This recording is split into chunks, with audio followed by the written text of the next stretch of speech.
아멘. 감사합니다. 할렐루야. 아멘. 오늘 전하는 말씀이 저와 여러분에게 하나님의 음성으로 들려질 수 있기를 간절히 소망합니다. 네, 얼마 전에 이제 이번 주 중에 제 생일이 있었습니다. 예. 축하해 주시는 우리 청년 여러분들 다시 한 번 더 감사를 드리고, 그리고 밀리의 서재에서도 제 생일을 축하해 주더라고요. 그러면서 이제 생일이신 김형진님을 위해 준비해 둔 책입니다. 이러면서 이제 저한테 소개해 준 책이 하나 있었는데, 나태주 시인, 제가 일전에도 한번 여러분들에게 소개를 한번 시켜드렸죠. 그래서 너와 함께라면 인생도 여행이다, 이런 이제 제목의 책을 저한테 소개를 시켜줘서 좀 한번 이제 호기심 삼아 한번 읽어봤습니다. 또 내가 인프피인 건 어떻게 알아가지고 또 이런 감성적인 책을 또 선물해 주나 해서 이제 펼쳐봤죠. 그랬더니 책 제목의 시로 이제 첫 시작을 이제 하더라고요. 한번 읊어보도록 하겠습니다. 인생이 무엇인가? 한마디로 말하는 사람 없고, 인생이 무엇인가? 정말로 알고 인생을 사는 사람은 없다. 어쩌면 인생은 무정의 용어 같은 것, 무작정 살아보아야 하는 것. 옛날 사람들도 그랬고, 오늘도 그렇고, 앞으로도 오래 그래야 할 것. 사람들 인생이 고달프다, 지쳤다, 힘들다고 입을 모은다. 가끔은 화가 나서 내다버리고 싶다고까지 불평을 한다. 그렇지만 말이다, 비록 그러한 인생이라도 사랑하는 사람과 함께라면 조금쯤 살아볼 만한 것이 아닐까. 인생은 고행이다, 그렇게 말하는 사람들도 있다. 우리 여기서 고행이란 말을 여행이란 말로 한번 바꾸어 보자. 인생은 여행이다. 더구나 사랑하는 너와 함께라면 인생은 얼마나 가슴 벅찬 하루하루일 것이며 아기자기 즐겁고 아름다운 발길일 거냐. 너도 부디 나와 함께 힘들고 지치고 고달픈 날들 여행이라고 생각해주면 좋겠구나. 지구 여행 잘 마치고 지구를 떠나자꾸나. 정말 예, 감사합니다. 감사합니다. 정말 마음에 깊이 아주 다가오네요, 시가. 이 시가 저한테 참 다가왔습니다. 인생이 고행인데, 이 고행 같은 인생을 우리가 여행이라고 한번 바꿔보면 어떨까? 그러면 인생을 조금 다르게 환기시켜서 조금 즐겁게 살아볼 수 있지 않을까? 이렇게 이제 얘기를 하는 시로 저에겐 다가왔습니다. 그리고 오늘 본문을 한번 먼저 볼게요. 1절로 3절까지의 본문인데, 우리 한 목소리로 한번 읽어봅시다. 시작.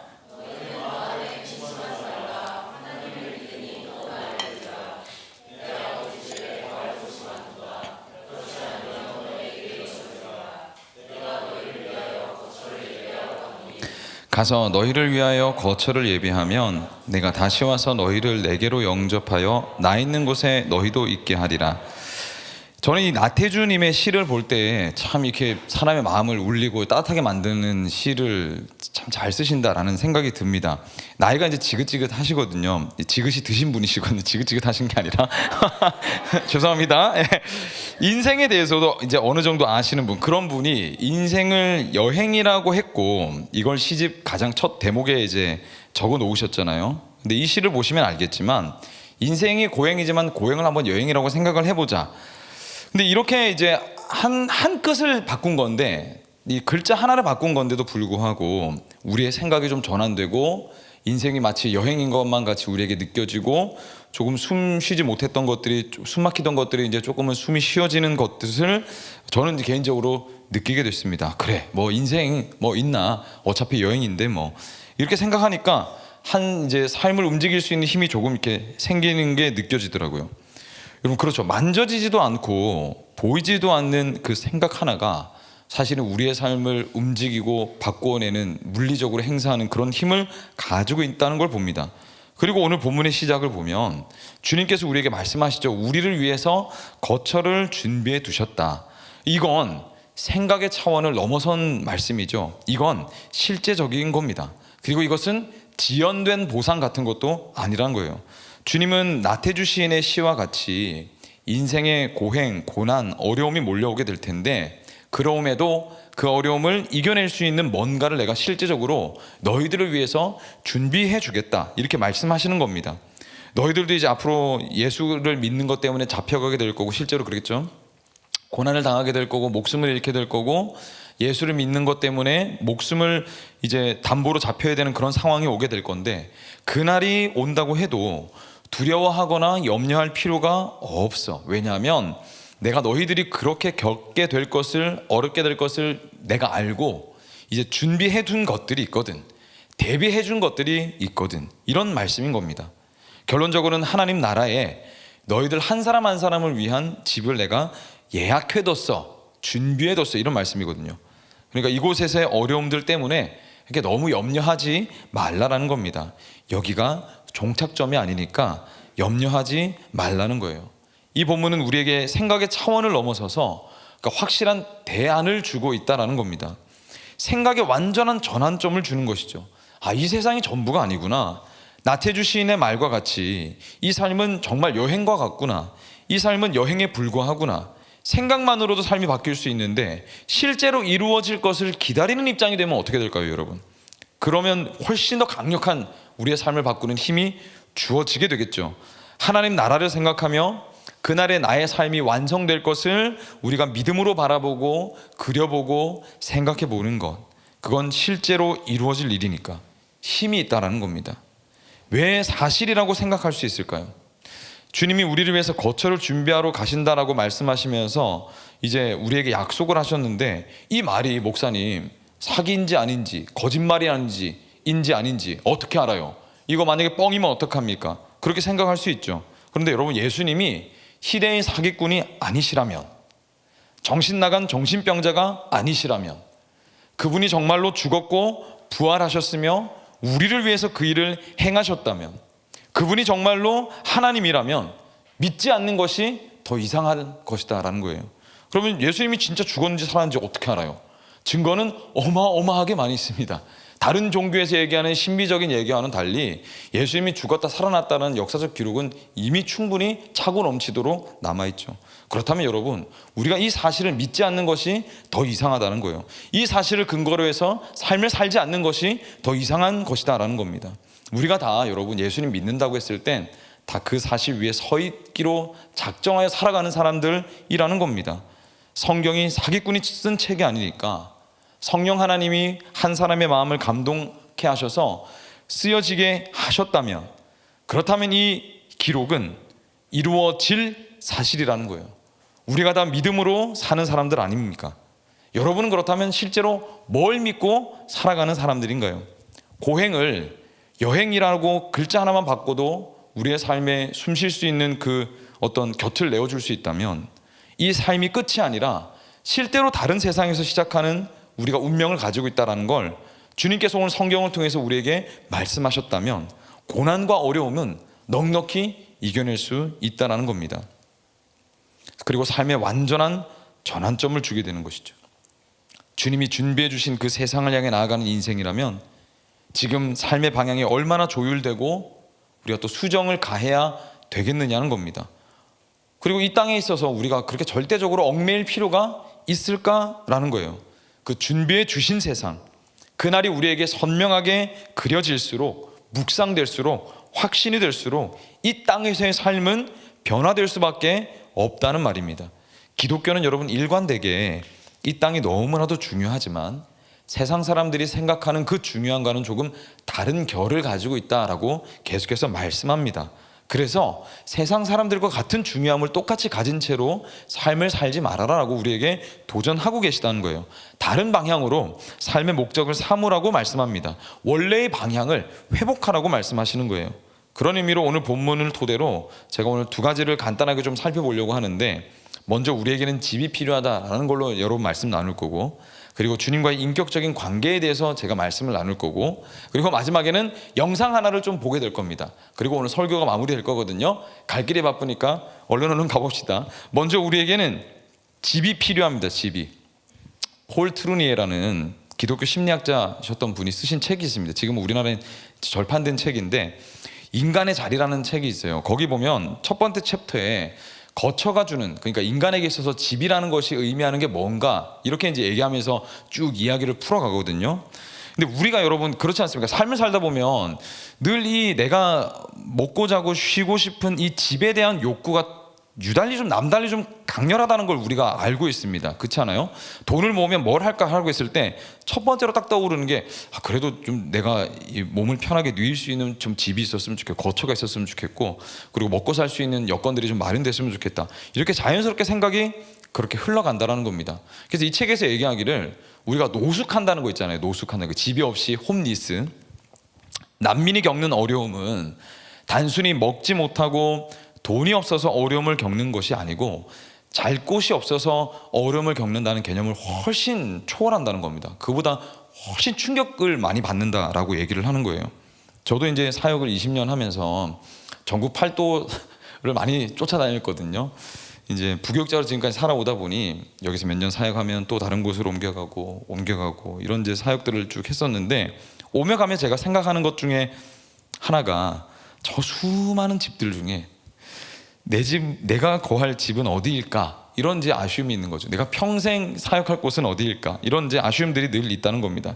제가 지금 이제 살고 있는 집도 이제 월세에 살고 있거든요.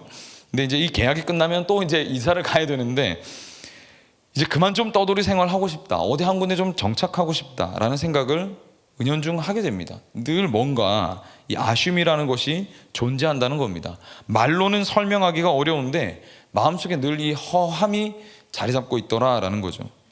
제가 그래서 심리적으로 뭐 늘 편안하다고 생각하는 곳이 어딘 줄 아십니까? 여러분도 아마 공감하실 텐데 고향집이 저에게는 가장 편안한 곳이다라고 나는 생각이 듭니다.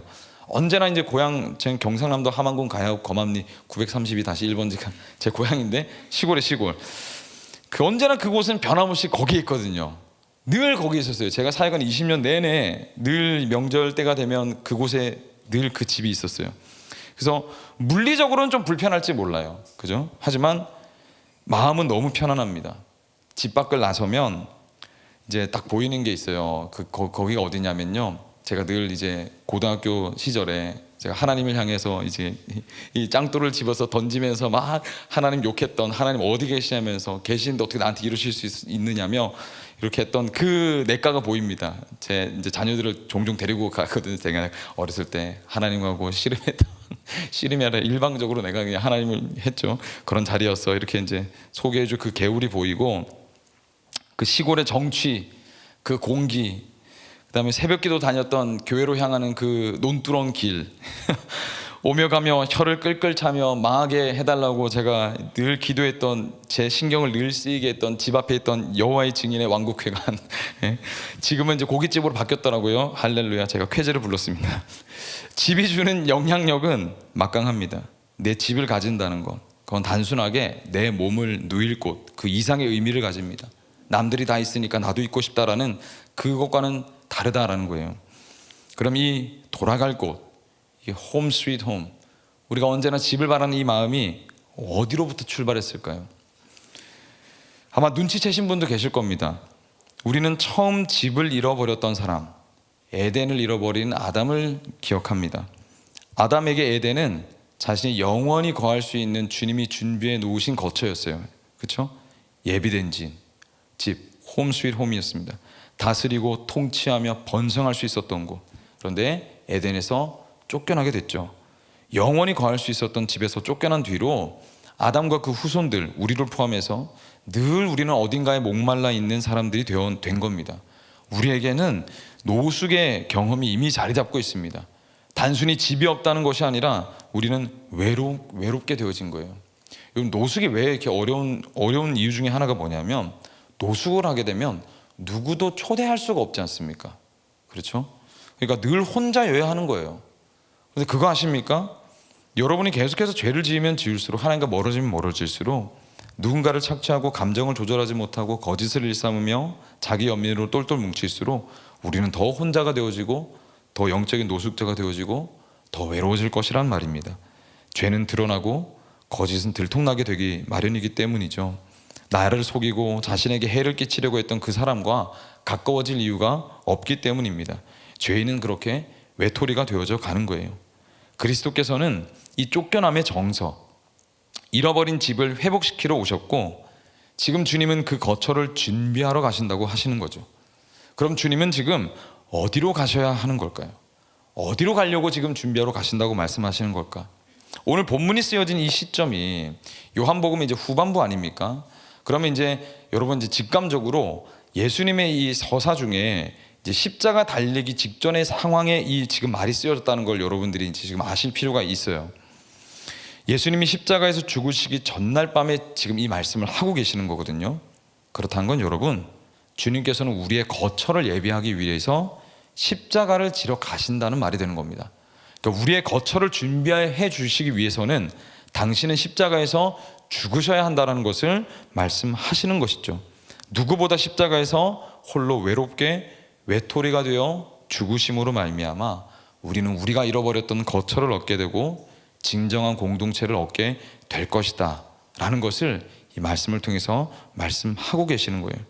예수 그리스도의 죽음으로 말미암아 우리는 이제 영원히 외톨이가 될 것으로부터 자유하게 되어졌고, 우리에겐 늘 주님이 함께 하시고 교회라는 공동체가 함께 할 수 있는 자가 되었다는 거예요.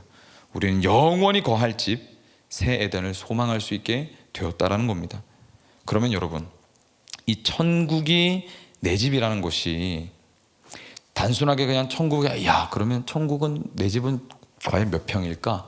벽돌은 뭘로 지어졌을까? 뭐 이런 걸 이제 상상하게 될 수 있는데, 천국에 내 집이 있다라는 건 그런 의미만 얘기하는 건 아닙니다. 먹고 살 집이 있다는 개념보다 훨씬 더 구체적이고 초월적입니다. 장소를 초월한다는 거죠. 아까 전에 제가 노숙 갈 때 제일 비참한 부분이 뭐냐고 했을 때, 단순하게 먹지 못하고 자지 못하는 곳 때문에가 아니라 사람을 초대할 수 없는 외로움도 굉장히 큰 부분을 차지한다고 제가 말씀드렸죠. 그렇죠? 초대할 사람이 사라지게 된 것, 그러니까 집이 없다는 것은 인격적인 관계를 누리지 못하게 됐다는 걸 얘기합니다. 그럼 반대로 집이 있다는 건 뭘 얘기할까요? 인격적인 관계를 누릴 수 있는 상태가 됐다는 걸 얘기합니다. 그래서 천국은 장소, 그곳, 장소를 얘기하기도 하지만 주님과의 인격적인 교제와 관계를 누릴 수 있는, 그 다음에 주님의 통치를 받을 수 있는 그 상태를 얘기하는 겁니다. 그래서 외롭지 않게 되어지는 것이 천국의 삶이다라는 거예요.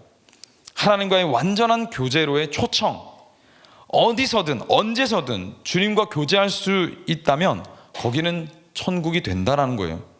그리고 우리는 이 땅에서 주님과 교제하면서 완전히 하나님과 교제하게 될 그날을 소망하며 살아가는 사람이 됐다라는 겁니다.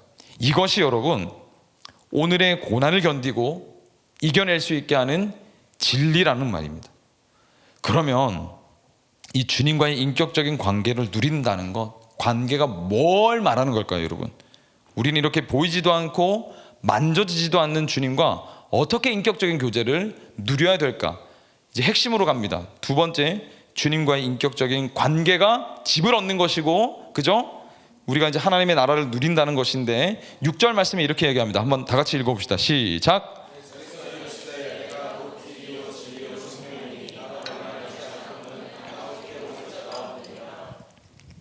여러분은 예수님과 어떤 인격적인 교제를 지금 누리고 계십니까? 어떻게 관계를 다져가고 계신가요? 이렇게 질문하면 되게 막연하게 느껴질 수 있습니다. 그렇지 않습니까? 현대 시대를 살아가는 청년 여러분들은 살면서 사실 평생 직장이라는 개념이 이제 점점 흐려지고 있잖아요. 그렇죠?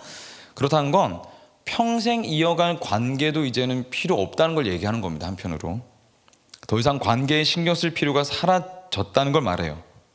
그럼 여러분 어떻게 하겠습니까? 관계를 이용하면 그만이죠. 어차피 오래 볼 사이도 아닌데 뽑아낼 거 뽑아 먹어야죠. 이렇게 이제 생각을 하게 된단 말입니다. 사람이기보다는 물건으로 관계를 다루기 쉬워지는 시대 가운데 우리가 살고 있습니다. 신앙도 그렇게 시작했거나 그렇게 생각하는 경우가 있습니다.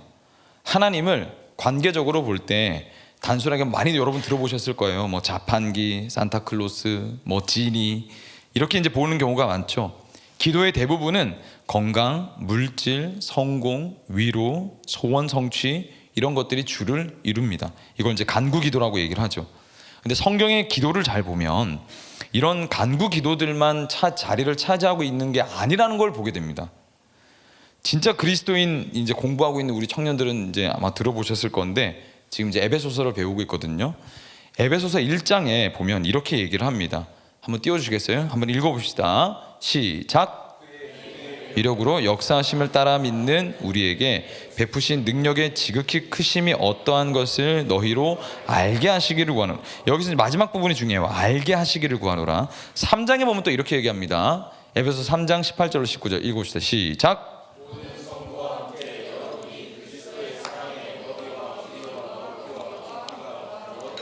깨달을 수 있게 되고 19절 지식을 초월하는 그리스도의 사랑을 알게 되기를 빕니다. 그리하여 온갖 충만하심으로 여러분이 충만해지기를 바란다 얘기했어요. 그죠? 여기서도 알게 되기를 바란다 이렇게 얘기를 합니다. 그리고 요한복음에 보면 영생을 얘기할 때 이렇게 얘기를 하고 있습니다. 한번 읽어봅시다. 시작. 영생은 곧 유일하신 참 하나님과 그가 보내신 자 예수 그리스도를 아는 것이다. 예. 기도를 여기 가만히 보면 하나님을 알기를 원한다고 기도합니다. 신앙은 하나님을 아는 거예요. 그렇죠?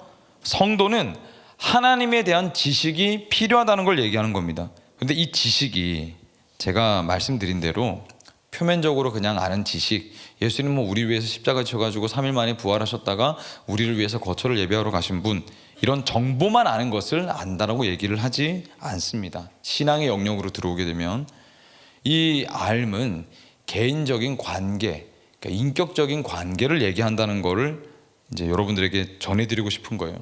그러면 여러분 개인적인 관계가 뭡니까? 저와 여러분들이 개인적인 관계를 지금 하고 있다라고 할 때 이 관계는 뭐가 개인적인 관계고 뭐가 공식적인 관계고 뭐가 대면하는 관계일까인 거예요. 내가 여러분 개인적으로 여러분들을 안다라고 했을 때 이건 일의 관계를 뛰어넘었다는 걸 얘기하는 겁니다. 일의 관계. 우리는 여러분 개인적인 관계를 하지 않고도 사람을 알 수 있어요. 일을 할 수 있습니다. 내가 들었는데 저 사람 이렇대 저렇대. 이 정보만 알아도 그 사람을 아는 겁니다. 그런데 이걸 개인적으로 안다라고 할 수 있을까요? 개인적인 관계라고 할 수 있을까요? 이걸 개인적인 관계라고 할 수 없습니다. 개인적인 관계가 되려면 반드시 거쳐야 되는 과정이 하나 있어요. 개인적인 이야기를 서로에게 해야만 합니다. 그래야 개인적인 관계가 되는 거죠. 그렇죠? 나한테 정말 중요한 얘기를 그 사람과 나누기를 이제 결정했을 때, 그럴 때 개인적인 관계가 이루어지는 거예요. 이 말에 내 감정이 묻어나오고 이 말 때문에 내 행동이 영향을 미칠 수 있는 이야기를 하게 되면 그러면 개인적인 관계가 되는 겁니다. 실제로 내 감정과 행동을 말에 실어가지고 내 이야기를 꺼내게 될 때, 그렇게 나를 내어주게 될 때, 그 이야기를 내가 듣게 될 때, 관심을 기울일 때 관계가 형성이 되는 거예요. 이제 개인적인 관계가 되는 겁니다. 서로가 그렇게 할 때 관계가 만들어지는 거죠.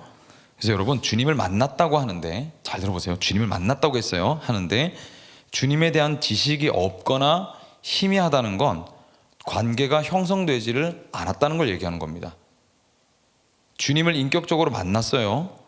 그런데 주님을 생각하면 일어나는 기쁜 감정, 감사, 은혜, 눈물이 없다면 아직 관계가 형성되지 않은 겁니다. 주님을 인격적으로 만났어요. 근데 주님을 따르고 싶고 주님이 사신 삶을 닮아가고 싶고 거룩하기를 원하는 움직임이 없고 관심이 없다?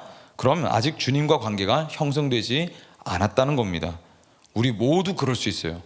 신앙생활을 아무리 오래 했다고 하더라도, 내가 주님에 대한 지식을 가지고 있다고 하더라도 이 세 가지가 모두 움직이지 않는다면, 의지, 지식, 감정, 그다음에 행동, 의지, 이 세 가지가 움직이지 않는다면 아직 주님과 개인적인 관계를 인격적으로 만났다고 하는 상태가 아니라는 걸 제가 지금 여러분들에게 말씀을 드리는 겁니다.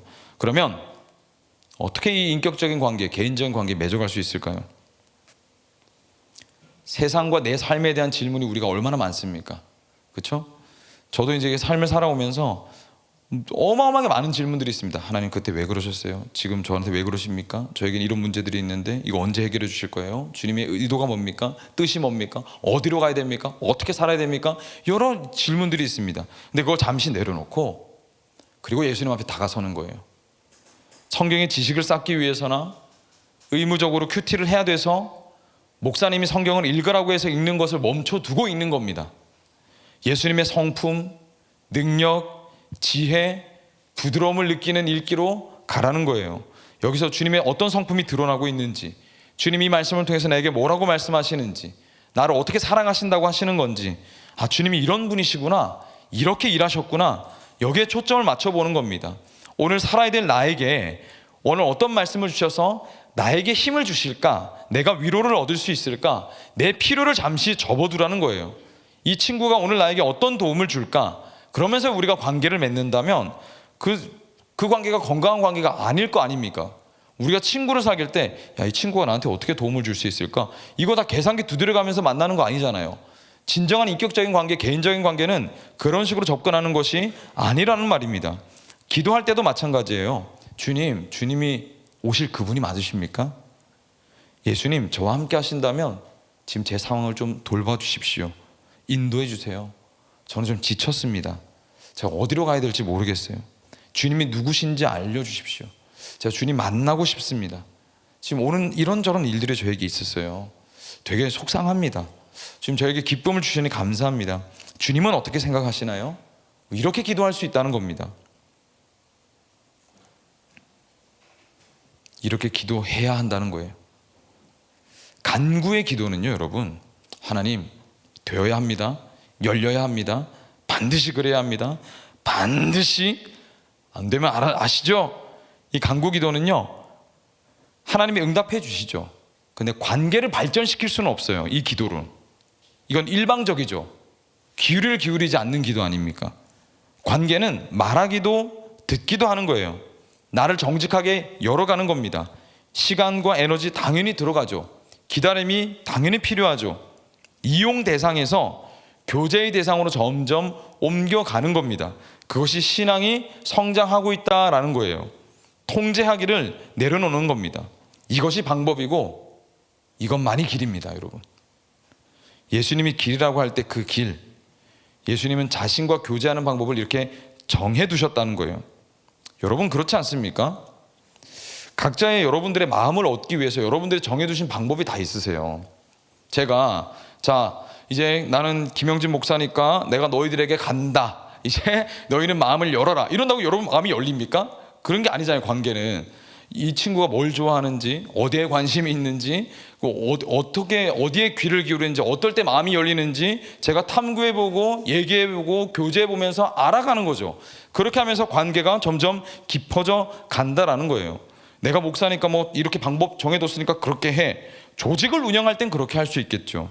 그 관계는 그렇게 열어가는 게 아니라는 겁니다. 전화를 하려고 하더라도 여러분, 제가 여러분들에게 전화를 하든지 전화 통화를 하려고 하더라도 여러분들 아마 그렇게 고민할걸요. 목사님이 언제 덜 바쁘실까? 언제 전화하면 좋을지, 저녁이 좋을까? 퇴근 후가 좋을까? 점심때가 좋을까? 다 나름의 길이 있다는 거죠. 한두 번 해보면, 아, 목사님 이때 시간이 있는구나, 아, 이때 통화를 좀 할 수 있구나, 이런 걸 알 수 있게 되는 거죠.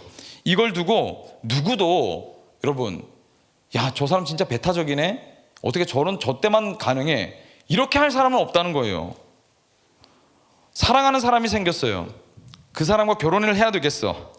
그러면 그 어떤 사람도 그 지금 결혼할 상대자에게, 야, 너 나한테 맞춰, 이렇게 할 사람 없습니다. 그렇게 해서 그 사람이 나한테 오겠어요? 그 사람에게 맞춰야죠. 내가 그 사람과 결혼하고 싶다면 그 사람이 뭘 좋아하는지, 언제 마음이 열리는지, 그 사람이 좋아하는 것을 다가가고 귀를 기울여야 관계가 열려질 거 아닙니까? 그 사람을 얻고 싶으면 그 사람의 방식을 따르게 된단 말이에요. 예수님과 인격적인 교제도 마찬가지입니다. 세상 사람들이 여러분, 야, 기독교 진짜 배타적이야. 당연합니다. 왜? 기독교는 인격의 만남으로 이루어지는 거거든요. 인격적인 교제로 주님이 우리를 부르시는 거거든요. 그것이 신앙입니다. 그러니까 3자에서 볼 때는 배타적이라고 말을 할 수밖에 없어요. 왜? 길이 정해져 있거든요. 교제의 관계에는 모든 게 다 오케이 되는 게 아닙니다. 얘들아, 주님 말씀하세요. 너희가 내 마음을 얻고 싶어? 나와 함께 교제하고 싶니? 그러면 이렇게 해야 돼, 저렇게 해야 돼. 이런 방법들을 주님이 정해 두셨다는 것이죠. 예수님이 진리다라고 할 때도 마찬가지입니다. 관계에서 진리가 뭡니까? 변하지 않는 그 길이 있다는 걸 얘기하는 거예요. 그 사람과 친해지고 싶으면 그 사람이 선호하는 방향으로 가야 되고 발을 맞춰줘야 된다는 겁니다. 야, 너 나랑 친구해, 이제부터 친구다, 이런다고 친구가 됩니까? 그럴 일은 없다는 거죠. 어떻게 마음이 열리는지를 잘 지켜봐야 된다는 겁니다. 어떤 인간관계도요, 내가 원하는 대로 따라오라라고 해서 되어지는 관계는 없습니다. 예수님이라고 다르겠느냐는 거예요. 예수님이 원하는 방향과 방법이 있다는 겁니다.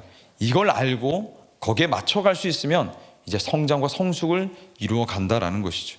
저는 예전에 그랬던 것 같아요. 주님, 이 방법이 맞아요. 이게 맞아요. 이대로 해주세요.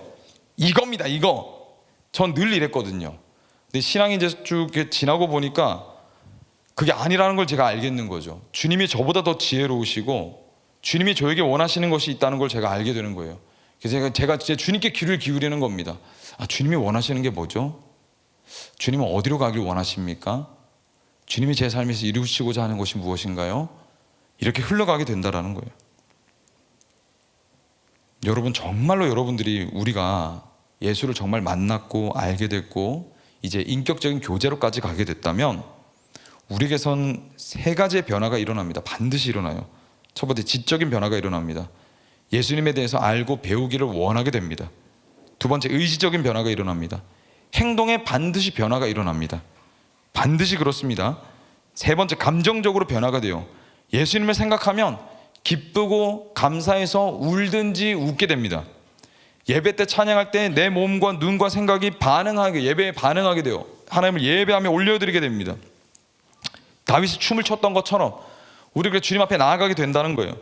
근데 중요한 게 뭐냐면요, 이 세 가지의 변화가 어떤 식으로든 계속해서 동시에 일어나고 있어야 된다는 거예요. 예를 들어서 여러분, 지적인 사람이 있어요. 예수님 누굽니까 하면 구구절절 쫙 이제 A부터 G까지 쭉 읊을 수 있어요. 그런데 행동에는 하나도 변화가 없어. 성품이 바뀌지도 않아. 사랑도 편파적이고 편협적이고 기쁨도 없고 마음의 평화도 없어. 그러면 주님을 아직 인격적으로 교제하고 있는 게 아니라는 거예요. 여기 예배 때마다 우는 청년들이 있을지 모르겠어요. 기쁨으로 즐거워하는 청년들이 있을지 모르겠습니다. 예배 때 전율을 느낍니다. 그런데 예배당을 나오면 어떤 행동도 주님과 닮은 행동의 변화가 찾아볼 수 없다? 그건 아직 주님과 인격적인 교제를 나누고 있는 게 아닙니다. 여기 의지적인 사람이 있습니다. 모든 일을 기능적으로 우수하게 해내요. 척하면 척, 사역을 기가 막히게 해냅니다. 그런데 하나님과 인격적인 교제도 없고 그 사람에게서 예수님의 사랑도 느껴지지를 않으며 그 삶에 예수님이 함께 하신다는 임재의 느낌도 없어. 따뜻함도 없어. 그저 모든 것이 기계적이야. 그건 주님과 아직 인격적인 교제를 나누고 있지 않다는 겁니다. 여러분은 어떠십니까? 이 세 가지의 모습들이 여러분들에게 다 나타나고 계신가요? 여러분에게 뭐가 더 지금 필요합니까? 예수님을 만났고 안다는 것은, 인격적인 교제가 시작됐다는 것은 의지가 변해야 되고 감정이 변해야 되고 동시에 지적인 추구가 시작되었다는 것을 말하는 겁니다. 그렇죠? 사랑하는 사람 보면 내가 이 사람 더 알고 싶잖아요. 이 사람을 위해서 움직이게 되지 않습니까? 이 사람을 생각하면 기쁘고 감사한 거죠. 이 중에 하나가 없습니까? 그럼 그걸 위해서 기도하셔야 되는 거예요. 그것이 여러분들의 신앙을 성장시키고 깊어지게 하는 바로 방법입니다. 길이에요. 그래서 여러분, 십수년 이렇게 교회 다니다가요, 어느 날 갑자기 지금 은혜를 받은 것 같아, 이렇게 하시는 분들이 종종 있습니다. 왜 그럴까요? 그때서야 하나님을 정말 알기 시작하게 된 겁니다. 그때 한 30년 40년 있다가 갑자기 이제 어느 날 이런 얘기가 들려. 목사님, 제 남자친구가, 제 여자친구가, 제 남편이 아니 이렇게 이해심이 많을 수가 없어요. 말이 달라졌어요. 행동이 바뀌었어요. 이건 여러분 뭘 얘기하는 겁니까? 교회 주변에 머물러 있다가 주님 안으로 오기 시작하게 된 겁니다. 그때 우리가 요즘 수십 년 신앙생활을 한다 해도 자동적으로 예수님을 인격적으로 알아가게 된다는 것 정말 대착각이에요. 하루를 안다 할지라도 주님과 닮아가기를 원하고 주님을 알아가기를 원하고 주님만 생각하면 기쁘고 가슴이 뛰고 주님 위해서 내 몸이 움직이며 나간다면 그러면 주님과 인격적인 교제가 시작됐다는 거예요. 근데 십수년 신앙생활을 해도 이 세 가지가 없습니까? 그럼 아직도 인격적인 교제를 나누지 않았던지 인격적인 교제가 지금 사라져 버렸다라는 것이죠.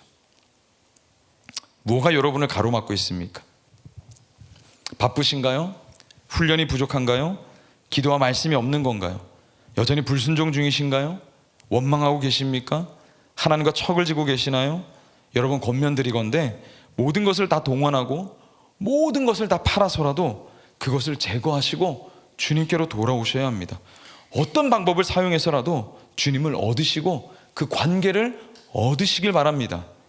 내가 모태신앙이었는데, 내가 이런저런 훈련을 받은 사람인데, 내가 이래봬도 리더십인데, 그 명함과 직분 다 내려놓으셔야 돼요. 충격이 필요하다면 충격을 받으셔야 돼요. 모르고 회피하고 묻어두고 가다가 마지막 때 기회가 사라졌을 때 후회하는 것보다 지금 깨닫고 주님 앞으로 나와서 여러분의 지식이 회복되고 행동의 변화가 주어지며 감정이 회복이 되는 것이 훨씬 낫다는 거예요. 제가 그래서 여러분들에게 제가 여러분 고난받기를 축복한다고 제가 말씀드리지 않습니까? 제가 왜 그렇게 말씀을 드릴까요? 여러분 정말 고난받기를 제가 원해서 그런 말씀을 드리는 걸까요? 아니죠. 살며 살다가 아무 일도 없이 에피소드도 없이 살다가 주님을 모르고 주님과 영원히 멀어지는 영원한 고통을 당할 바에야 고통을 당해서라도 주님을 알아갈 수 있다면, 회복될 수 있다면, 만날 수 있다면, 생명을 얻을 수 있다면 그것이 훨씬 낫기 때문에 그런 겁니다. 잠깐의 고통이 영원한 기쁨을 줄 수 있다면 그러면 고통을 당해도 괜찮다라는 거예요. 왜? 하나님은 여러분의 삶에 가장 자신 있으신 분이시거든요. 하나님은 여러분의 삶을 포기하지 않으실 거거든요. 하나님의 여러분의 삶을 지금도 붙잡고 계시거든요. 이끌고 계시거든요. 사랑하시거든요. 당신의 아들로 십자가를 메고 죽게 하기까지 여러분들을 사랑하시기 때문에 염려 마시란 말입니다.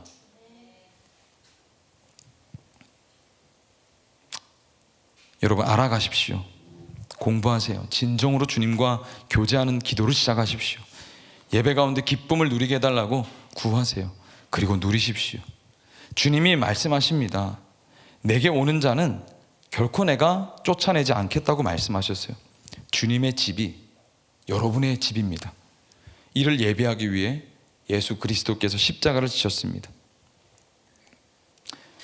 설교 겁나 빨리 했거든요. 지금 제가 이제 영상 하나를 봐야 되는데, 제가 얼마 전에 유튜브 알고리즘의 도움으로 한 이제 엄청나게 부자인 한 분을 영상에서 이제 소개를 하더라고요. 이건 좀 다른 영상인데, 그분이 이제 세상에서 이제 누릴 수 있는 모든 부를 다 누렸는데 그걸로 채워지지 않다가 나중에 예수님을 만나게 돼가지고 목사를 하려고 하다가, 제가 이분을 나중에 기회가 되면 여러분들 초청해가지고 여러분들하고 좀 이렇게 간증을 나누고 싶은데요. 저는 그렇게 되게 할 겁니다. 준비를 해가지고 연락을 한번 좀 드려볼 건데, 인사이트가 정말 많을 것 같아요. 여러분들과 대화를 나누면 그분이. 근데 이제 그 목사 되려고 하다가 이제 주님이 거기로 부르시지 않는다는 걸 알고 지금은 이제 기업가로 지금 살고 계신데, 최근에 유튜브 채널을 하나를 만드셨어요. 그래서 이 땅에 감추어진, 주님이 숨겨둔 주님의 사랑, 주님의 사람이 어떻게 지금 쓰임 받고 있는지, 제가 이제 영상을 여러분들과 이제 함께 나누게 될 건데, 아마 보시게 되면 예수님이 인격적으로 만난 사람들이 이런 사람들이구나라는 걸 직관적으로 아시게 될 겁니다. 한번 보시죠.